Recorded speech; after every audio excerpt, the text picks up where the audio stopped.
So ABNcast is taking the opportunity to come down to the annual World Travel Market show in ExCeL in London, not far from our offices in North London. And we've come to the stand of EgyptAir. And Ahmed Adel, who's the CEO and chairman of the holding company that owns EgyptAir, has joined me to talk about the airline, plans for the future, and what's going on currently in the market. So welcome, thanks for joining us, and thanks for inviting us onto your stand today. Just give us a bit of an update on what the market looks like at the moment for you. I know there's a lot of demand out there, and actually most airlines haven't got an issue in terms of demand. What they've got an issue is with actually meeting that demand, because it's so good at the minute. Very true. Well, Lee, thank you for having me. As you said, we are very excited about the future. We had a very good year. The demand is there. We are planning to expand our fleet. We have put on order already 16 Airbus 350-900s and 18 737 MAXs. And we are excited because we are planned to start delivery beginning 2026. Okay, so these aircraft, I know there's been issues with aircraft deliveries, and we've written about that a lot over the last few years. Is that now starting to sort itself out? I feel like Boeing are back up to some sort of capacity. Airbus are sorting out their issues. So you're confident these aircraft will be joining the fleet on schedule? Yeah, we are confident. We got assurances from both manufacturers that this is the last delay and we'll receive our aircrafts on time. Yeah. And will all these aircraft be additive to what you have currently, or are you retiring older aircraft? Yes, they are. They are an additive. We are now at 67 aircraft, so we're planning to hit between 97 and 100 aircrafts by 2030. Okay. And we also have a plan in parallel to refurbish 22 aircrafts. So we're changing nose to tail 19 737-800s. Right. We're changing the toilets and the business class seats and the economy class seats. In addition to two 330-200s, we'll fit them with the product of our new state-of-the-art 350-900. Okay. So in 2-3 years, you will see a whole new renovation into the fleet of EgyptAir. Yeah. Now, we know these new aircraft, they're getting more and more technical. There's more technology embedded within them that helps you guys to run your airline more efficiently. What does this new generation of aircraft mean for an airline like EgyptAir in terms of operations? Well, in terms of operations, there's a lot of benefits for having new aircrafts. Of course, the cost of operations gets reduced by a significant amount, so the bottom line is better. Yeah. And also, one of the main things that we want to contribute to is our carbon footprint. So it reduces our carbon footprint and makes us more aligned with the environmental initiatives that the whole world is taking action towards. So we are excited, and of course giving our customers a state-of-the-art new product. Yeah, which it's passenger experience as well on board, exactly, isn't it? So exactly. these aircraft they've got connectivity embedded within them, haven't they? So what sort of things do you see EgyptAir doing in terms of that onboard experience? Well, on the onboard experience, we're getting new products when it comes to business class. So our passengers will feel more comfortable if they are a business class traveler. Also in the economy class, we have better, thinner seats, so it gives you more pitch, so you're more comfortable if you're sitting in the business class. And we're looking on the fronts of renovating our food experience. We are having great strides when it comes to the food that we're giving on board. In our catering company, the subsidiary, we're doing a lot of investments in the kitchens and in the capacity. So you should feel the whole experience when we get the new fleet. Enhanced, yeah. What about so your network then? You've obviously got a mix of short, long haul. What is the mix, and how is that changing? Well, the change is going to come when we receive, when we expand our fleet from 67 to 97 aircraft. It will give us the opportunity to look at the high yield routes and increase the frequency on that. Yeah. And also venturing and opening new routes. So by mid 2026, we are planning, when we receive our 3 or 4 of our wide body 350-900s, it will give us a chance to venture into some new routes in North America. So we have LAX on the map and Chicago as well. Okay, these will be totally new destinations for EgyptAir. We know we cover.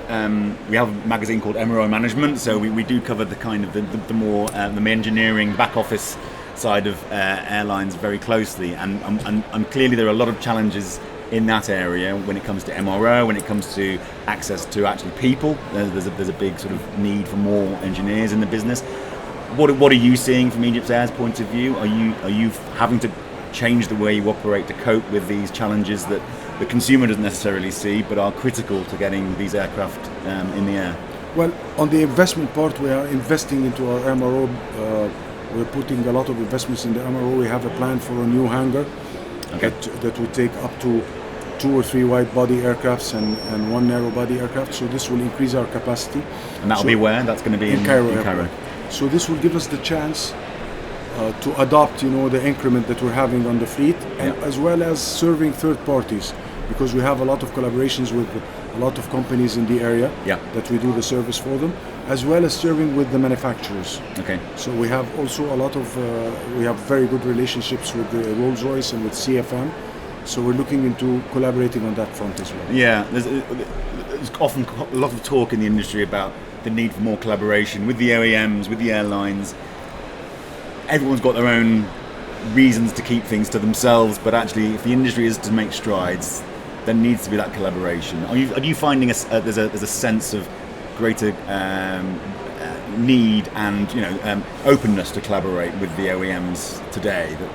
Well, as you know, in everything, necessity opens doors for need. Yeah. So what happened with the OEMs and the supply chain in the past few years, post-COVID, made a lot of companies, including EgyptAir, extend the life of some of its old fleet, of course, and of its engines. So this opened the platform to have collaborations, because we have a very high experience when it comes to engine maintenance, and we are the MRO is very well established. So this opens the door. If you have more capacity, we can take your capacity, and it's a win-win for both of us. Sure. Yeah. So it's you've obviously been having to keep older aircraft in the air longer than everyone's got the same issues. What are the challenges around that you've had to face? The only challenge is if you don't know how long you're keeping the aircraft, you will be thinking a lot about if you want to invest in refurbishing the aircraft or not. Yeah. When is it going to come out of the fleet? So we took the decision to refurbish 19 aircrafts plus 19 narrow body and 2 wide body, because we are very keen about giving our customer a good product when he comes on board EgyptAir. Yeah, I mean, customers expect a consistent product, don't they? They don't sort of expect to have to go on one different aircraft and find it's a very different experience to another aircraft in the fleet. Absolutely. It's about consistency across it. And what's happening in the industry now, Lee, is you can go on one or 2 of the top carriers in the world, and they might have more than 7, 8, 9 products on their business class. Yeah. Because to cover for the problems with the supply chain, we had to extend lives with aircrafts. We had to maybe lease some aircraft from other companies. So we'll have a lot of different products, and the industry, is looking into unifying that so the customer experience doesn't get affected. There's a lot of technology around this, and I know you've recently done a deal with CETA to improve the technology that helps you run more efficiently as a business. What is technology? How is that changing things? Everyone wants to talk about artificial intelligence. It does play a role. It can play a role in making everybody operate more effectively. But what are you looking at in terms of the technology that you need in the business?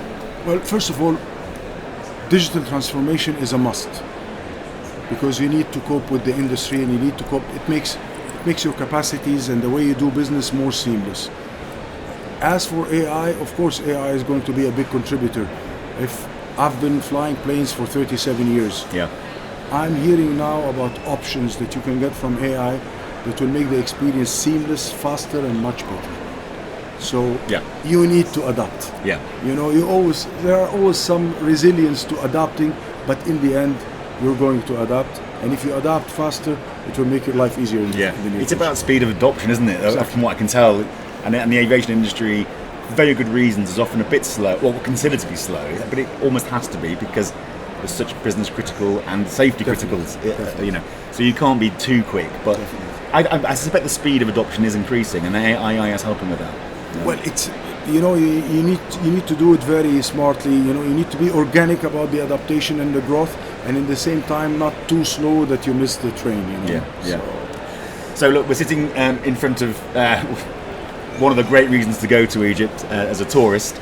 and obviously the airline plays a big central role in the country's tourism strategy. What is that strategy today, and how is EgyptAir playing its part?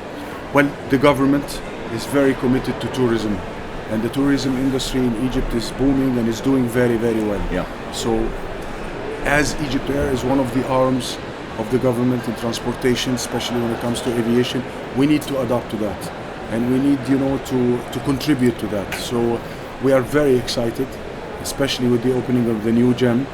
So it's a state of the art, and I would invite you to come and visit it. It's an amazing experience. Yeah. Even for us Egyptians who are used to seeing these artifacts, it is an amazing experience. Explain this to me, because I don't. This is the new gem. Yes, Okay. the Grand Egyptian Museum. Yeah. It Okay. was just opened on the 1st of November. Yeah. And it was opened by our president, the head of state, and a lot of heads of states came from all over the world. It is a mind-boggling experience. Okay. So I would invite you Like to come nothing and else. take a look Okay. for yourself. Yeah. All right. It's amazing. So you've got a lot of stuff in Egypt that's attracting inbound tourists. Is the country also developing an outbound tourism sector? You've got probably a young population, and they want to travel and see the world. Are you seeing that? We always say in Egypt that one of the big treasures of Egypt is its people. Yeah. We are now more than 105 million people. We exist all over the world. There's a lot of Egyptians in the Middle East, in Europe, in North America. So these fellow citizens are the backbone of our operation in EgyptAir. Yeah. So of course, the more they travel, the more business for us, and the more we want to give them a great experience. Yeah. You must be looking at emerging markets for inbound tourism. So I guess before COVID, all the talk was about the Chinese market and the potential for that to be absolutely enormous. That's back on track now. Now we can travel again.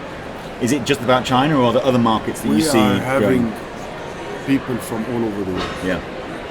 We have, without mentioning specific nationalities, but we have a lot of people coming in from Europe.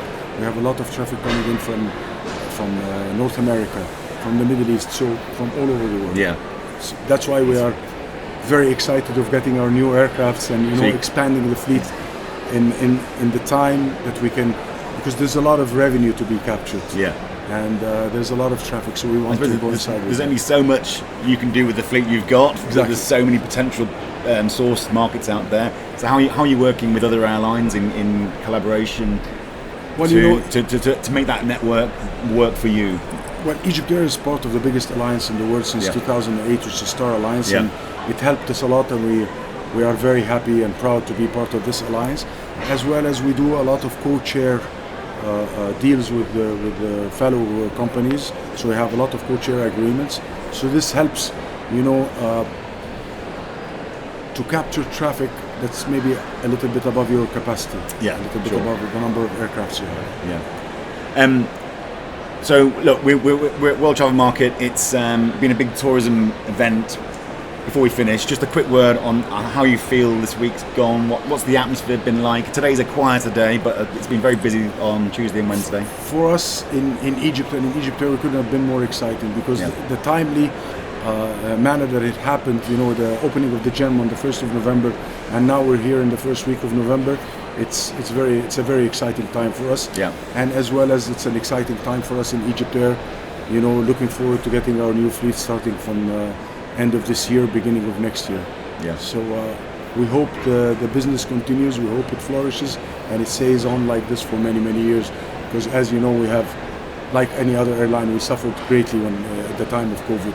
Yeah. So but the industry has proved its resilience, and it proved that it can deal with any crisis. Not that we want any crisis coming our way. But one's always around the corner in aviation. But we are always confident in the business. And the bounce back from COVID has been remarkable, and we're probably beyond where we were before COVID, are we, as demand-wise? I mean, that seems to be the case. Absolutely.